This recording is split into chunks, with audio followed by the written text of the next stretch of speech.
کلام امام الزمان علیہ الصلاۃ والسلام۔ اے صاحبان، آپ نے کہاں سے اور کس سے سن لیا کہ اسلام میں محض شہوت رانی کی غرض سے نکاح کیا جاتا ہے؟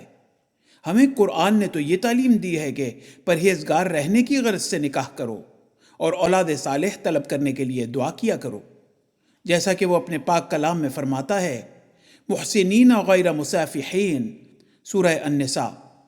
یعنی چاہیے کہ تمہارا نکاح اس نیت سے ہو کہ تم تقوی اور پرہیزگاری کے قلعے میں داخل ہو جاؤ۔ ایسا نہ ہو کہ حیوانات کی طرح محض نطفہ نکالنا ہی تمہارا مطلب ہو۔ اور محسنین کے لفظ سے یہ بھی پایا جاتا ہے کہ جو شادی نہیں کرتا وہ نہ صرف روحانی آفات میں گرتا ہے بلکہ جسمانی آفات میں بھی مبتلا ہو جاتا ہے۔ سو قرآن شریف سے ثابت ہوتا ہے کہ شادی کے 3 فائدے ہیں: ایک عفت اور پرہیزگاری، دوسری حفظ صحت، اور تیسری اولاد۔ حوالہ آریہ دھرم۔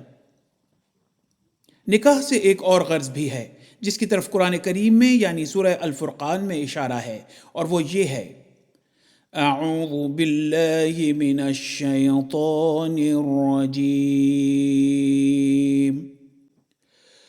والذین یقولون ربنا هب لنا من ازواجنا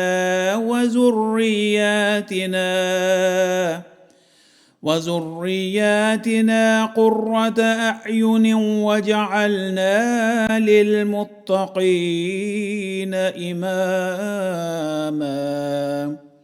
سورہ الفرقان آیت نمبر 75۔ یعنی مومن وہ ہیں جو یہ دعا کرتے ہیں کہ اے ہمارے خدا، ہمیں اپنی بیویوں کے بارے میں اور فرزندوں کے بارے میں دل کی ٹھنڈک عطا کر، اور ایسا کر کہ ہماری بیویاں اور ہمارے فرزند نیک بخت ہوں اور ہم ان کے پیش رو ہوں۔ حوالہ آریہ دھرم۔